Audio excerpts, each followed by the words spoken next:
Dr. Mwachonda. Thanks for making time for us today. And we'll be talking about intern doctors a bit later on. But let's get to your 11 demands for you to call off that strike. And they're all very reasonable. I've had a chance to look at them. But in the world that we live in, Daktari, it might seem impossible to implement all of them immediately. Bearing in mind, we know doctors in some private facilities and doctors in what is called the global north, the United States, the UK. Some of them are also complaining about the same things as well.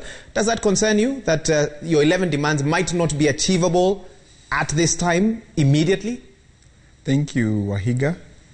And let me say that before I even proceed, that I'm an alumni of the Global Labour University, internationally trained in employment and labour relations at the University of Witwatersrand in Johannesburg. And that's the angle of which you're coming from. And so all these issues that we've put there, I'd like you to point out to me what is not doable in that notice. Okay. Because as far as you're concerned, those issues are doable. All of the 11. And let me run our viewers through some of them. Obviously, provision of a comprehensive medical covers provided by NHIF, employment of at least 2,000 doctors, enhancement of risk allowance, for example, immediate reinstatement of doctors in Laikipia and Kirinyaga counties as well. I mean, there are several bodies involved in this that could provide a challenge. It's not that it's not implementable, but maybe the way I'm trying to ask this question is, what's your bare minimum? What will you take and say, if you achieve 1, 2, 3, 4, we're going to call off that strike on the 21st of December? The 11 issues. No wiggle room, no nothing. The 11 issues. We've given 21 days, extended 14 extra days, that's 35 days in total. The 11 issues. And do you, and here's the thing, Senate, National Assembly implored you to change your mind. What did they tell you that made you feel that we can give another 14 days? What was it exactly? First and foremost is to thank the leadership of the National Assembly Health Committee and the Senate Health Committee. They came on board early enough before the strike notice took place and before it expired. And they have shown seriousness in addressing these matters. The National Assembly Health Committee took their recommendations to the entire National Assembly, debated where the Speaker presided over this debate, and adopted a number of orders based on what we had provided for in those 11 strike notices. And really thank the National Assembly for that, because that then becomes things that can be done and should be done. So that's not negotiable to start with. Secondly, the Senate Health Committee equally took it upon itself to not just involve KMPDU, but all other unions, sectors, associational bodies in the health profession, listened and came out with a statement that the best way to address these matters for the long term is the setting up and creation of a Constitutional Health Services Commission.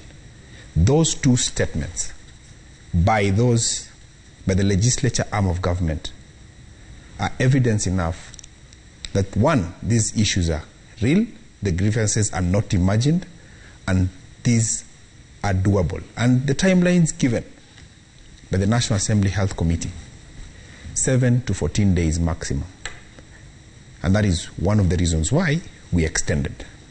Secondly, the other actors that you're talking about boycotted the meeting called by the National Assembly Health Committee last week. So the blame and the responsibility should be on the actors. We have only one government of Kenya. We do not have 48 governments. One government of Kenya with 47 devolved units. So for as long as we are concerned, there is one government that can find within itself, within its own structures, to sit and address those matters. My final question to you, remember, and we are going to have a wider discussion on this a bit later on in the program, should there be legal challenges to some of the implementation of the 11 demands you have? For example, when you look at the Health Service Commission, health devolved to the counties. The Constitution recognizes the counties as those who hold and sort of give direction in terms of matters health. You then introduce a body as the Health Service Commission. Someone could move to court and argue that constitutionally there could be a clash, conflict. I know these arguments you've heard before. What if that stands in the way of one or two of these demands? Let the government bring out. We've not had that discussion with them. Let them come, tell us what can be done on that issue. So it sounds like there's wiggle room. I said let them come and tell us. You know, you're asking me about legal matters. But the government has not pronounced itself on the matter. So let it pronounce itself in a manner that will show that truly they are concerned and want to address the plight of not just doctors, nurses, clinical officers, laboratory officers, and all other health sector cadres.